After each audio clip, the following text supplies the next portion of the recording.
Today I'll be showing you how to cycle from Woodchurch Road, the main shopping street in Prenton, a suburb in the centre of the Wirral, to Bromborough Retail Park towards the southeast of the Wirral. This ride takes about 29 minutes by bike on a mix of quiet streets and cycle paths, with a small number of main roads where unavoidable. By public transport, this same trip would take about 36 minutes. However, this is only once every 15 minutes, Monday to Friday, and 30 minutes on Sundays when I film this, so there is the potential to save yourself well over half an hour on a round trip by using your bike. If you find this video useful, please hit the like button, and if there's somewhere on the world that you would like me to do a similar video for, please let me know in the comments. So the first thing that we're going to do is a quick U-turn. We really don't want to go down Woodchurch Road. It's a busy 4-lane road, and instead if we turn back up Cambridge Road, it means we can stick to the quieter streets in the suburb of Prenton. So at the top of the road, we're going to turn left onto Water Park Road and then immediately right onto St Stephen's Road. This is a really quiet residential road, and although it's a spine road for the estate, it's really not that busy. And you'll notice that St Stephen's Road is also, again, a very quiet residential road. However, if you notice in the distance, there are a lot of cars passing. That is Prenton Hall Lane, and it is our first main road that we unfortunately can't get around. Fortunately, it is only going to be a very short period that we're going to be on it. We turn left, and almost immediately we turn right onto Prospect Road. Prospect Road is a very quiet residential road, but it's also quite a bumpy road and has a little bit of a climb on it. Now you might wonder why we have gone up this road. It's because many of the other roads around, although quieter, have even sharper inclines, which is not really conducive to someone who is trying to ride to the shop. Now at the end of the road we're going to turn left onto Bromborough Road, and then very shortly we will turn right onto Staunton Road. Now it's worth being aware that this is a very busy road and you want to take a lot of care when crossing. It's not really possible to get around this bit, but you're going to want to turn right and stay in the right hand lane, at least until you've gotten through the traffic lights. And it's at these traffic lights up ahead that Staunton Road turns into Mount Road and we actually enter Bebington. Now what is irritating about this road is that it's easily wide enough for a 2-lane protected cycle lane where these cars are parked. There would be no impact to the residents as well because they have parking around the back of the houses on the left. After this fun, we're going to turn left into Harley Avenue, which is another quiet tree-lined residential street, which you'll rarely come across any traffic on. Now at the end of this you'll come to Thornton Road, which is a 2-lane busy road that you do need to cross, so pay a little bit of attention, but we're going to go straight across over to Broomstage Avenue. Now follow it around to the left, which is still Broomstage Avenue, and you'll eventually come to King's Road at the end. This is another busy road, but we're only going to be on it for 2 seconds. You're going to want to turn right once it's clear, and then you're going to turn left immediately onto Princess Boulevard, which is a long residential street that's nice and quiet and ideal for cycling down. Now what we're going to do is we're going to follow this all the way around and we're going to go to the final junction. You can technically turn right onto Berwyn Road, but what I've found in the past is that when you're trying to turn left onto King's Lane to immediately turn right onto Queenswood, it can be difficult to see traffic coming down the road. So what I found is that by ignoring Berwyn Road, which is the one coming up on the right now, and carrying on all the way down, it just means that although you're on the road for a little bit, it's easier in the long run to be able to turn left onto Queenswood safely. Now where you can see that car has stopped is King's Lane, so we're going to turn right here. This is a main road as I mentioned before, so just take care when turning right, and we're going to carry on left in a second. You'll also notice that post box, that is the end of Berwyn Boulevard, where we can also come out, but you'll see that the traffic is sometimes obstructed by cars parking on that road. So we're heading down Queenswood Avenue. This is a really nice, quiet residential road. There is a through cut, but it's quite a long winding one, so you don't usually get a lot of traffic cutting through here. As you turn the corner, Queenswood becomes Rosefield Avenue, and what I've found in the past is that it's often easier to carry all the way around and follow Rosefield around until you get to the exit road, so it'll bend around to the left, left again, and then right.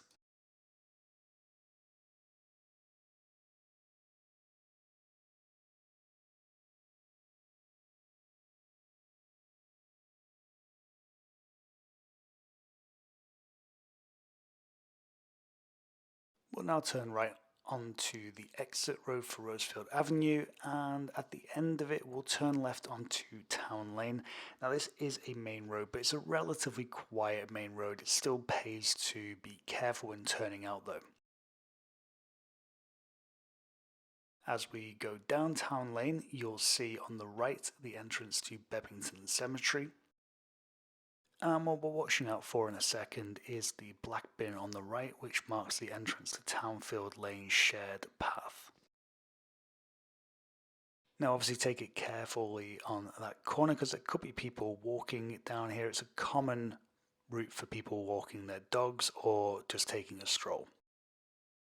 Now on the left here where you can see the green fence is the Oval Leisure Centre, which was the stand-in for the 1924 Paris Olympic Games in the 1980s film Chariots of Fire.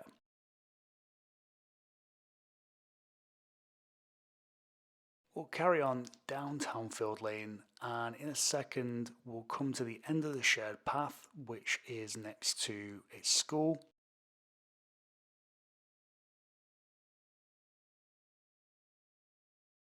Obviously, bear in mind that on weekdays this area is going to be quite busy with a lot of children and parents dropping off.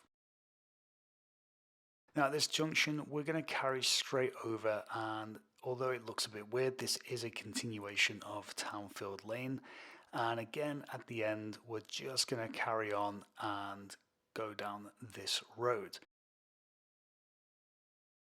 Now at the end we're going to turn left onto Bebington Road. It is again a major road, so be careful when turning, but we're also going to turn right almost immediately.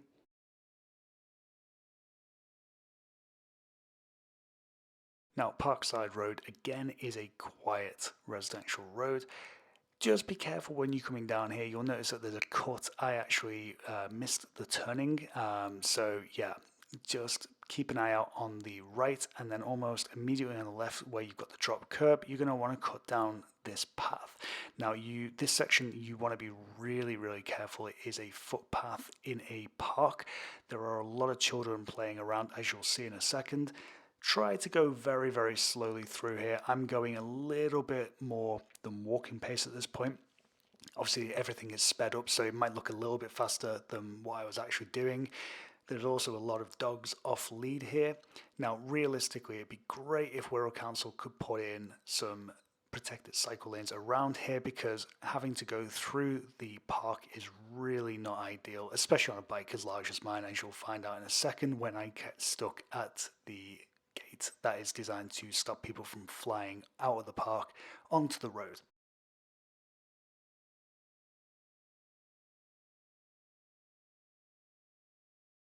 Turning left onto Ellen's Lane, we'll go under a low bridge for the train and turn right. Now we're going to be entering Port Sunlight, which was built by the Lever brothers who founded Unilever for their staff, and we're actually going to be turning right into the Gladstone Theatre car park, which was opened in the late 1800s and named after the Prime Minister at the time, W.E. Gladstone. Now this is a cobble drive, so just be aware if, like me, you have a bike that doesn't have suspension, it is quite bouncy. Now taking the right here to go onto the cycle lane, do take this incredibly slowly. It is a very narrow path. And if you are on a larger bike like I am here, you may struggle to get through this chicane. Obviously it's there to try and stop antisocial behaviour, but it does mean that on bikes like mine, which are not a regular size, it can be a bit of a tough fit. You can get through, but if you had kids, you might struggle, so just bear that in mind. We're now on the Port Sunlight to Bromborough shared path. Just be aware there are a lot of pedestrians on this path. It's a very popular dog walking path as well, so it's not at all uncommon to come across people with their dogs off the lead. When that happens, just be courteous, ring the bell, let them know, and just give them a second to get the dogs under control.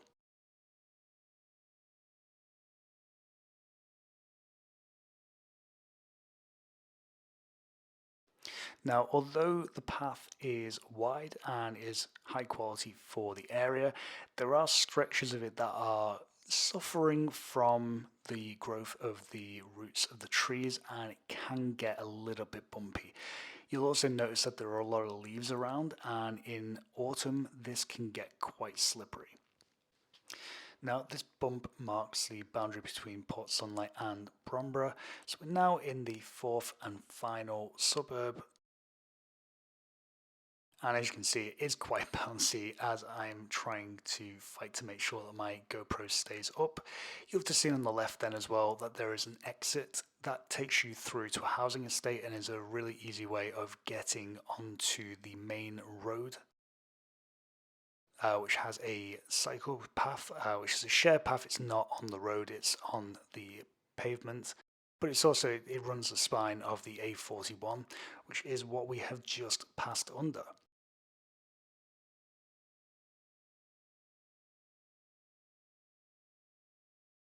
Now, in a moment, we're going to come to an underpass. This is the only place that I would be cautious with where you're cycling, just because unfortunately, as it's an underpass and it's in a relatively industrial area, it can occasionally attract antisocial behavior at night, and that can lead to broken glass.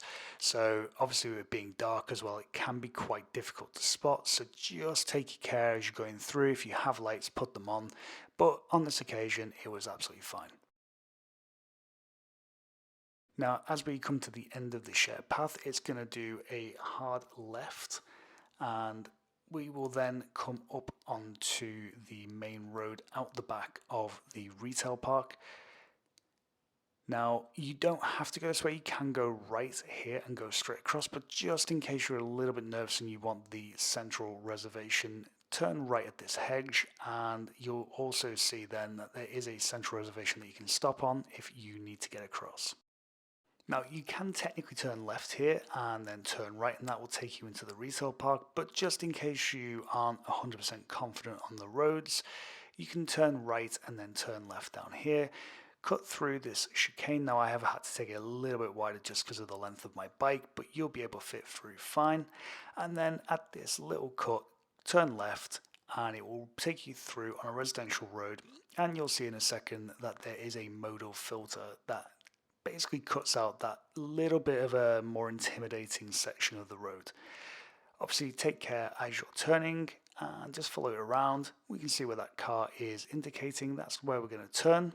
And as we turn, we can see that we've now arrived at Bromborough Retail Park, where this journey ends. Thank you very much for joining me. If you have enjoyed this video, please make sure to like it, and also let me know if you want me to cover anywhere else.